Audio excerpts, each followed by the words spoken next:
Books and One Click Digital present Luke Jensen, Bounty Hunter, Bloody Sunday, by William W. Johnstone and J.A. Johnstone, narrated by Jack Garrett. Chapter 1.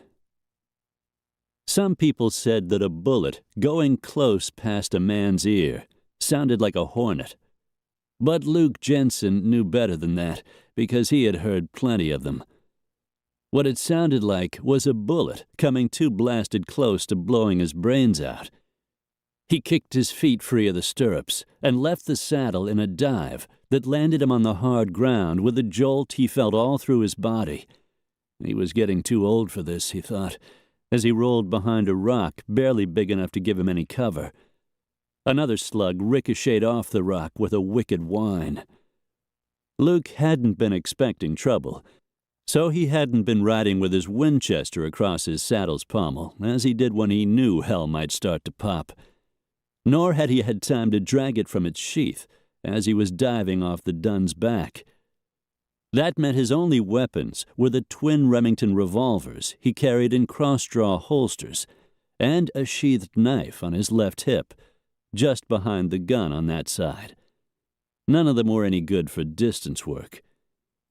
He thought back a few seconds to the moment when he had spotted a glint of reflected sunlight on top of a sandstone bluff in front of him.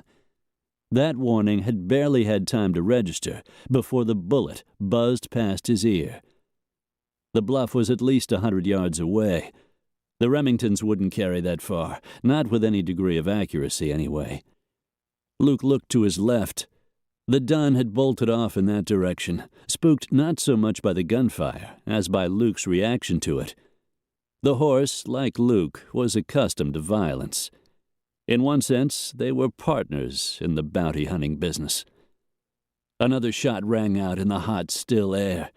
It hit just in front of the rock and threw up a shower of dirt and grit that spilled over into Luke's face.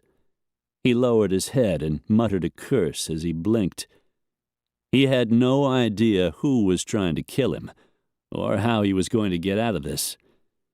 A frown creased his forehead as a quick spattering of gunshots followed the latest crack of the rifle. Somebody else was horning in on this fight, which was fine with him. He could use the distraction. He surged to his feet and ran toward the Dun. No more slugs ripped the air around him.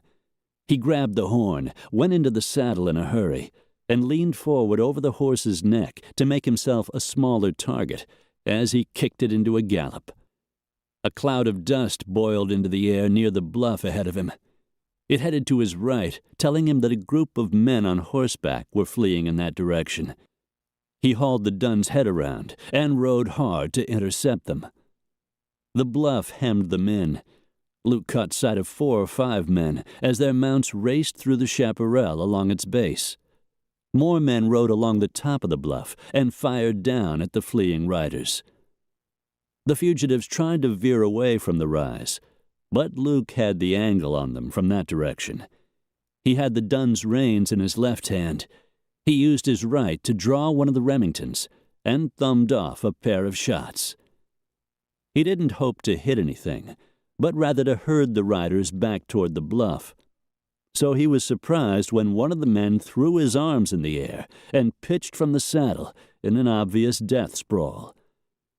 Luke didn't like killing a stranger when he didn't even know the reason for it.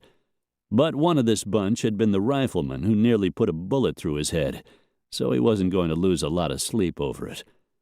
He fired again. Without any warning, the 4 men who still fled abruptly disappeared. Luke didn't have any idea where they had gone until he drew closer and saw a dry wash twisting away across the West Texas landscape. The wash gave them the cover they needed to get away from the men on top of the bluff. Those men reined in and continued firing rifles and handguns toward the arroyo, but they were shooting blind. The bluff was too steep here for them to get their horses down. Luke thought about pursuing the men into the wash, but he decided there were too many places where they could stop and ambush him.